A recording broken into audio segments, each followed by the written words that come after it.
就嚟聖誕節啦，你哋收過最伏嘅聖誕禮物係乜嘢？紙巾，成咁大桶咯，紙巾。好實用喎，防疫嘅頭套啊，鮑魚刷，擦廁所嗰啲，係啊，一袋膠袋，一袋膠袋、垃圾膠袋。係今年會想收到乜嘢嘅聖誕禮物啊？車啊， iPhone。可能想有另一半啦，應該。咁咧，我哋就準備咗份聖誕禮物福袋嘅，想你哋幫我哋開箱，然後再睇下呢份禮物係伏啊定係唔伏嘅。你哋可以一齊打開，睇下覺得呢份禮物係伏定唔伏。哦，安全套嚟嘅。呢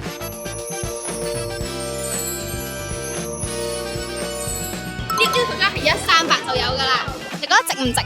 絕對值啊！揾唔到啦，應該。係 Moonriver 有售啊，可以買嚟同朋友仔做交換聖誕禮物啊。OK 嘅，OK 嘅，我收到。如果我係男仔，我諗我應該會開心嘅。多謝 Moonriver，Moonriver 祝大家聖誕節快樂。聖聖誕快樂！